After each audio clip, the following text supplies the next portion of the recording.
The problem is that system, which has served us very well for kind of 40, 50 years and was kind of embedded post-liberalisation, privatisation, is creaking. If you're in Scotland, you should be having some of the cheapest wholesale prices in Western Europe because you've got the huge advantage of being very windy. If you look at Texas, for example, they are thriving in terms of building out renewables and solar, etc. Partly, by the way, because their planning system is so liberalised. If I was in Ed Miliband's position, I'd be.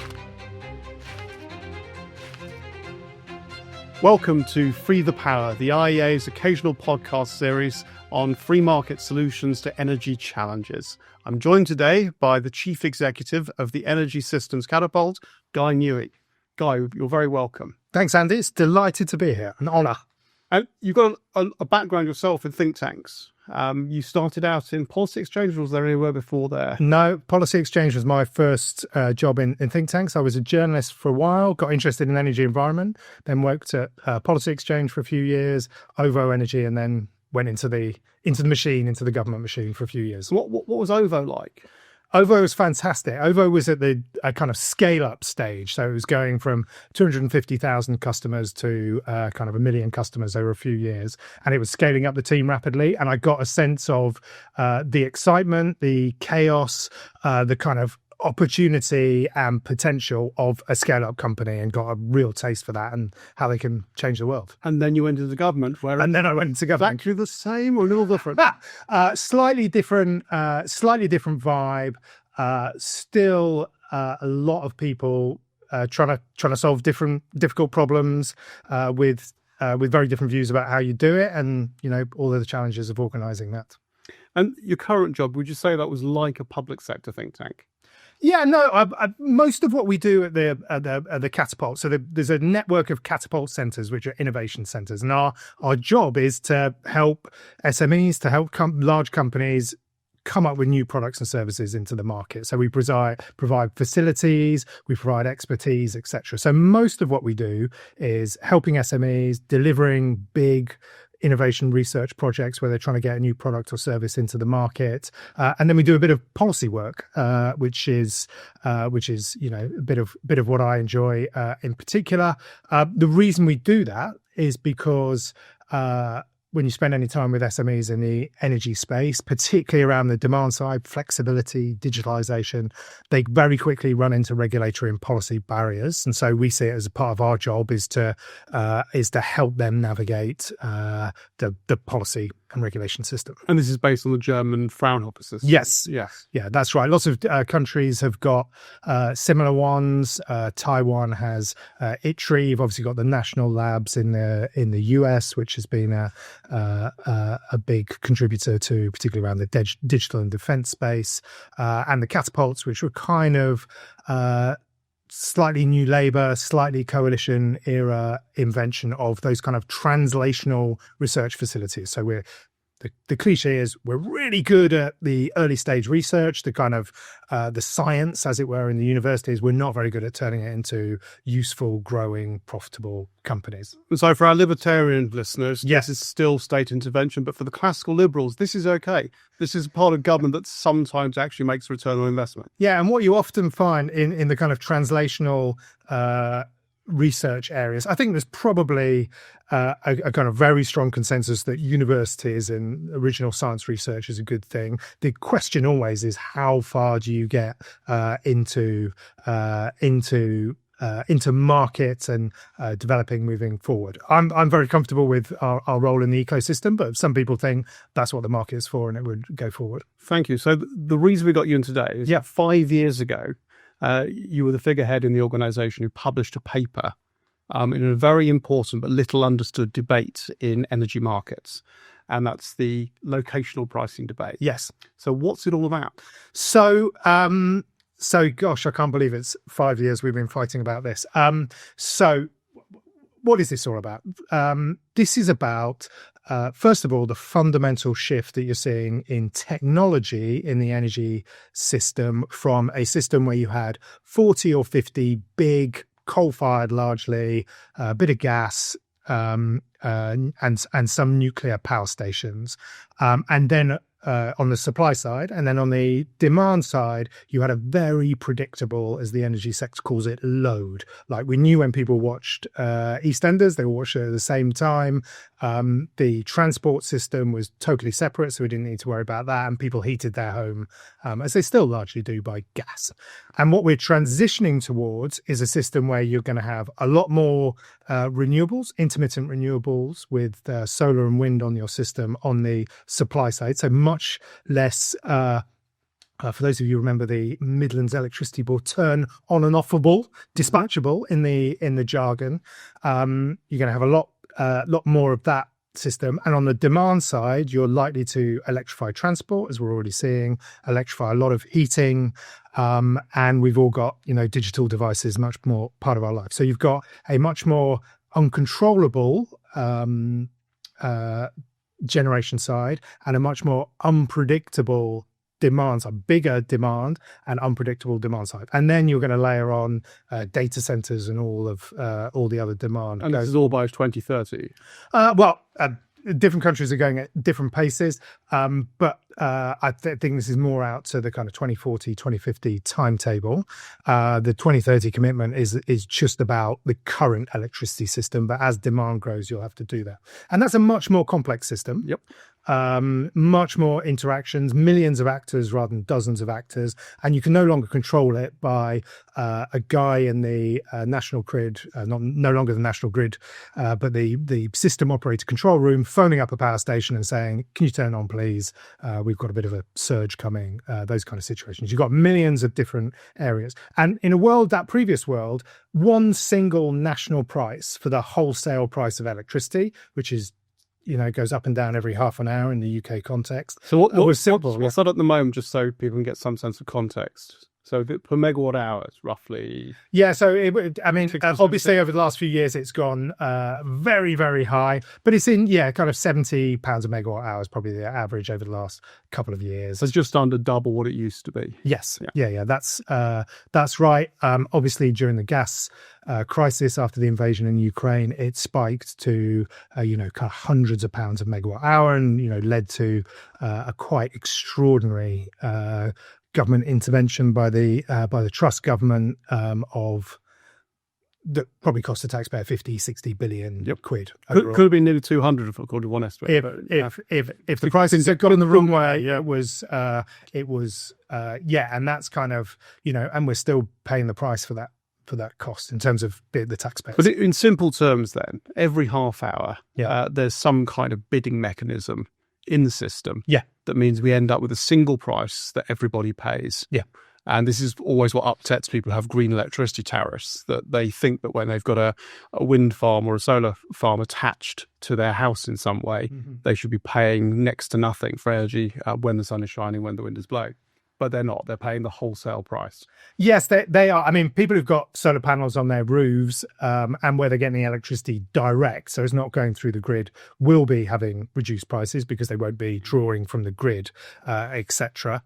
But yeah, we have to play the marginal price. And there's all sorts of sensible reasons why marginal pricing, as we know in dozens of other successful markets, is a really good way of doing it. So that price goes up depending on the whatever the power plant is that you've had to turn on to meet demand. Because the other crucial thing about electricity is if you don't get supply and demand matching together in real time, you get one of two things happening: things blow up or things turn off. Spain, yes. Spain and Portugal as an example. So that real, that's one of the things that makes electricity slightly different from other markets. But that marginal pricing is really, so what you have at the moment is one national price across the whole country. Now, the problem is that system, which has served us very well for kind of 40, 50 years and was kind of embedded post-liberalisation, privatisation, is creaking. It is, and because what's happening is that the physics, the reality of the system doesn't match that price. So we will have a system which will say, right, the marginal plant is here. And then the system controller will say, yeah, but we can't get that electricity from one place to the place that we need it. And so therefore we're going to have to pay those people what's called constraint costs to turn off, and we're going to have to pay these other people who didn't think they were going to do it, didn't think they were going to come on the system. We have to pay them to turn on. So if I'm the owner of a wind farm just off the coast of the Outer Hebrides, this is brilliant. I'm being paid to set this thing up, and I'm being paid not to be able to use the energy that's even producing. Yeah. And this is a flawed system. It's totally a flawed system. It's not quite as simple as they get the full, they get double paid, as it were. There's the kind of interaction between the two things. But from a system point of view, we are paying for that wind and we're not using it. So it's kind of inefficient, as it were. And so lots of other markets around the world have looked at this challenge and have decided actually what's more important is you have a series of regional or even more granular prices in different parts of the country. So you could have 12 zones across the UK. You could, and what I would advocate, you'd actually move to hundreds of different nodes going on, and each one would have a different electricity price depending on the conditions going forward. So again, just to simplify this, that would mean if we had a zonal system, people in each zone would have a wholesale price. Yes. And in a nodal system, the same, but lots more of them. Yes. Okay, well, that sounds great. I mean, that's a market working more efficiently, isn't it? So what's the problem? The debate has been going on for the last, say 4 or 5 years, and I will try and we at the Energy Systems Catapult are super supportive because we think it's better for consumers and better for innovators, particularly on the demand side, coming up with clever ways of shifting energy between different time periods and allowing customers to take advantage of super cheap energy when the wind's blowing and the sun's shining. We opponents of it, and I'll try to characterize their position fairly. It's been a pretty vicious fight. Say that, well, of course, that ruins or challenges, let's say, the economics of renewables, because suddenly their product, that there's a lot more uncertainty about what their price will. So if we take out Outer Hebrides wind farm, yes, they have been set up on the basis that they've got these guaranteed payments in their contract for difference. Yeah. And all of a sudden, zonal or nodal comes in, and that national lovely price that's overpaying them with its constraint payments as well drops dramatically because there's an oversupply of wind in that area and an undersupply of demand. I think under the current proposals, you would still, for the 15-year guaranteed price contract, the contracts for difference scheme in the UK, you'd still get that. Mm-hmm. But for that bit, past the 15 years when you've had that guaranteed price, your price would be extremely uncertain going forward. Now, it already going to be a little uncertain because they didn't know what it was going to be on the wholesale price. But right now, wholesale prices are higher because they are charged at the marginal price across the whole system. So there's a classic market problem where the incumbents don't want a better system because it impedes them. I mean, in the long term, that price signal that would emerge in the Outer Hebrides would encourage people to invest in the Outer Hebrides, take advantage of this abundant oversupply of wind, but not in the short term. Yeah, that's the risk. Now, why they would say that what will happen is, well, you make wind farms much riskier. Wind farms have very low running costs, but they have high capital costs. So you increase the cost of capital, and therefore your system becomes more expensive. Anyway, they'd also say, we're going to build the wind in Scotland or offshore or wherever. So, why are you punishing them for doing that? I think what we'd say from the evidence across the world where this has been introduced is, one, actually you don't see a slowdown in investment in renewables. You look at Texas, for example, as one of the which has a nodal market, and doesn't have a CFD at the other end. They are thriving in terms of building out renewables and solar, etc. Partly, by the way, because their planning system is so liberalized, so it's really easy to build stuff. They're also booming in batteries, guess what? Because the batteries are taking advantage of the fact that they can shift between times of low price when they can charge up and the wind's blowing to times of very high price, etc. So your overall system is building the right stuff in the right place that matches the new physics. And the danger is if we don't move to that, is we continue to build stuff. First of all, we can't operate our system as efficiently. We're already sending interconnectors the wrong way. Batteries are going the wrong way. And that's where most of the benefits from zonal come, just operating your system more efficiently.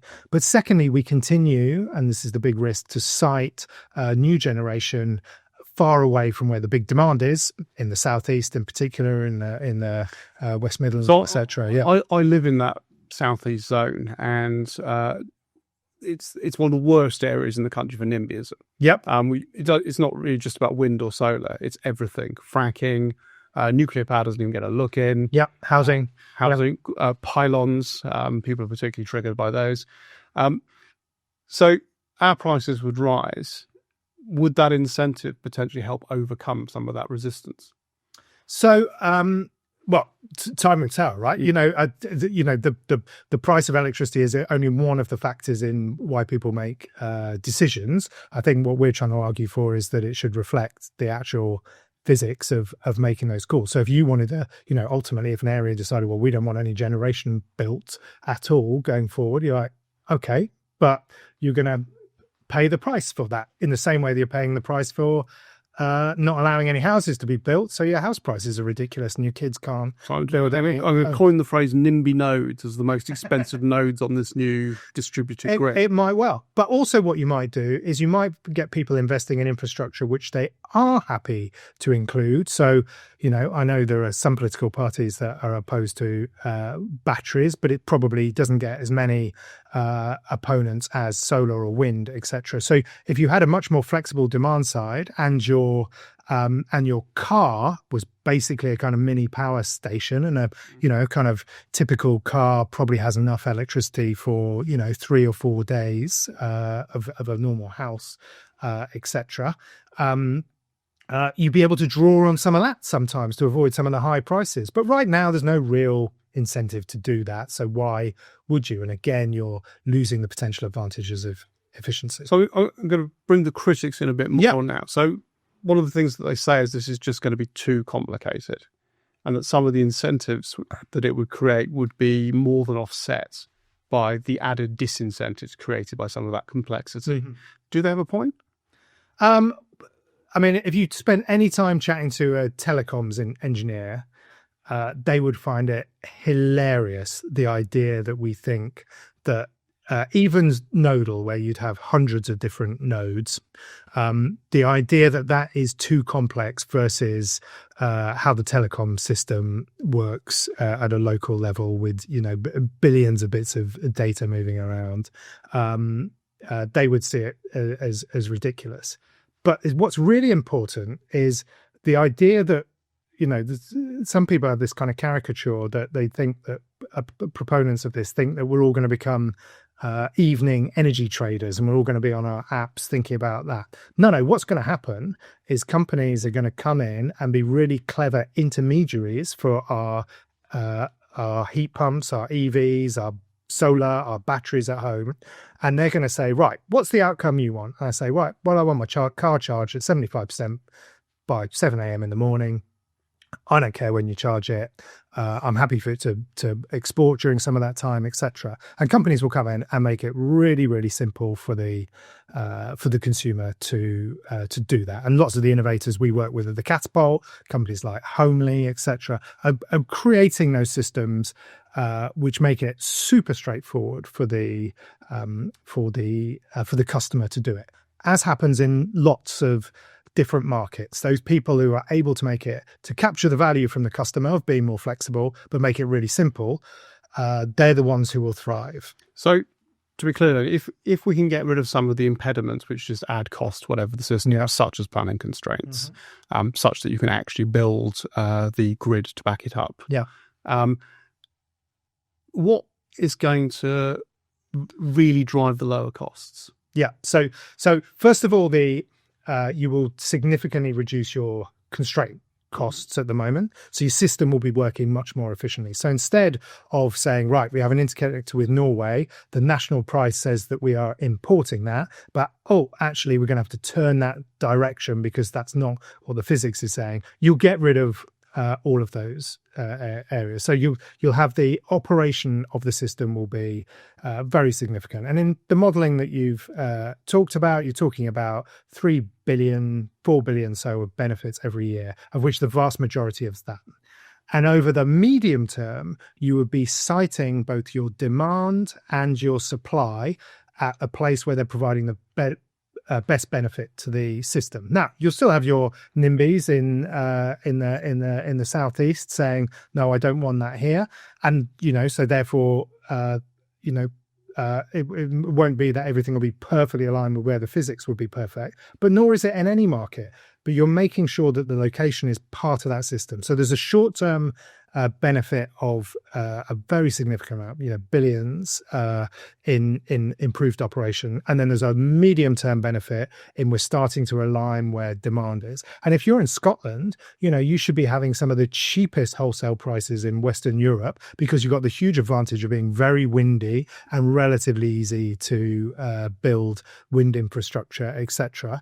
And if we look at the full history, if we look at the history of industrialized societies, where there is cheap energy, there is economic development, right? There is a reason that the Black Country thrived, particularly in the Industrial Revolution. There's a reason that South Wales and Nottinghamshire were part of all of these things. There's a reason that Iceland is a kind of world leader in aluminium and data centers and things like that, right? Because energy is super cheap. So it's a fantastic sales pitch. Yep. Thank you. Ed's been thinking about it for some time, Ed Miliband, the Energy Secretary. Why hasn't he made a decision in this yet?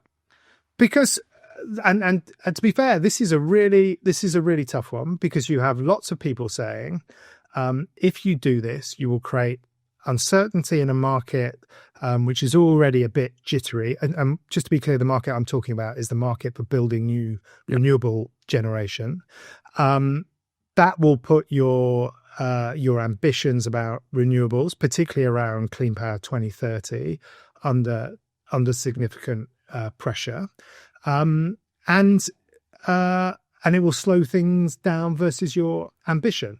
And so he's got, on one side of the debate, people like the Catapult, the system operator, Ofgem, the kind of lots of the independent bodies who've looked at this. You've got people who are more focused on the demand side, so the Octopus and people like Modo Energy and organizations like that who see the potential of a flexible demand side that they can help solve some of these grid problems. And on the other side, you've got people who are prepared to make huge investments in renewables, SSE, Scottish Power, RWE, etc., who are saying to him, we're going to slow down our investment, or the investment's going to be more expensive if you don't do this, right? And that is a really hard place to be in. But self-imposed by his own deadline. Yeah, I think it would be a tough decision even if you didn't have Clean Power 2030 as one of your key missions. But it certainly increases the salience of people who are saying this will slow things down. Because if you're trying to do the opposite, speed things up, that causes that challenge. Just because it's in the news at the moment, would it help the nuclear sites as well as the renewable sites? No, I mean so. Yes, it would, because it would.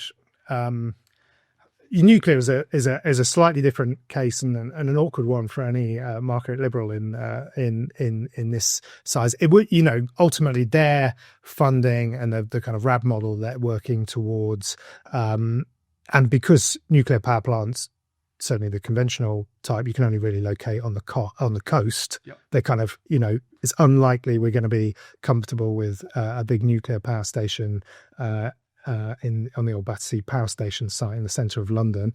So their economics are very different from this. But again, it's for people in those but again, thinking about their ability to get the power to market and the way constraint costs work, it would be providing a signal saying, right, well, we've got a big nuclear power station here. Turns out, actually, it's the right thing to do to build a new pylon here, so we can make the most out of that. And it's giving you information. Wouldn't I, under a nodal system, living in Anglesey, if that site ever gets properly developed with some of the new SMRs, for example, wouldn't I benefit from living near a nuclear power station at that point? Yeah, you would. I mean, your zone would be much wider than Anglesey. I think in proposals it would probably be all of Wales, so you'd still be beholden to the kind of the whole of Wales. By the way, that's why I think being as granular as possible is So if you have to call it, do you think the zonal solution is going to come? It might be an agonizing decision, but it's one that's probably going to get made. Or is it too close? It's absolutely too close to call. I'm hopeful, but I'm not optimistic. If the truth be told, I think the opponents of it have run a really strong campaign, and you're trying to balance up 2030 and other issues going forward. One thing I would say, if I was in Miliband's position, I'd be, the key question I'd be thinking is, how quickly can I implement this system? And there's a lot of, frankly, nonsense about, this is going to take forever, this is going to take 7 years. We know from other markets that this can be introduced in a matter of years. The energy system, we couldn't keep saying, we're really bad at implementing change. But if you're serious about emission-based approach and enabling permissive regulation and getting stuff out of the way, there's absolutely no reason you couldn't do this in 2.5 years. So if Westminster's paralysed by indecision, what about Edinburgh, Cardiff, Belfast? It's a mixed set of views. Edinburgh seems to be opposed to it. Some of the SNP seems to be opposed to it. I bear in mind they would get the cheapest energy in Western Europe. I think they're worried about the investment in wind farms, and they've certainly been told that by some of the companies. And I think that's a great. I think that's a great shame. I think that's the kind of disservice to their constituents, because it could be absolutely transformative for the Scottish economy. So, you look at the kind of challenges that you've had on some of the industrial pressures that have been in Scotland, Rangemouth and things like that. What do they need more than anything? They need cheap energy. And this is, a potential route. And do any of the opposition parties think this is a runner? Well, it was in the Conservative manifesto, kind of buried away, kind of allusion to, better, more granular price signals in the electricity market. Reform.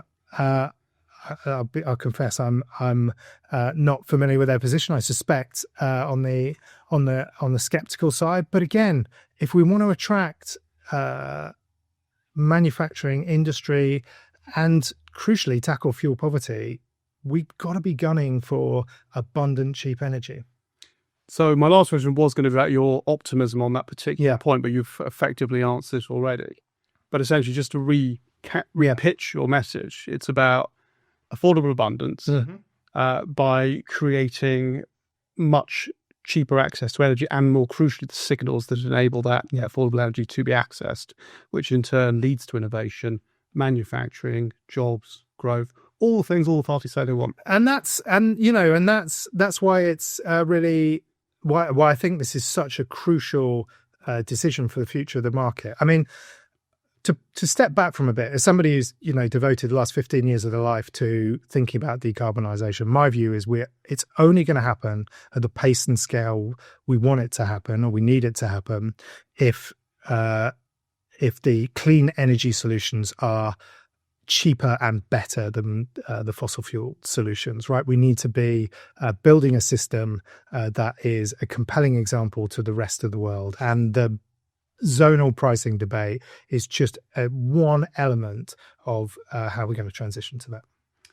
Thank you very much, Guy. If you'd like to read more from Guy, I'm about to completely get the name of his blog wrong. The Widening Gaia? Perfect, excellent. And if you want to learn more about Free the Power or the IEA's output generally, then do sign up for IEA Insider. And we look forward to seeing you at the next podcast.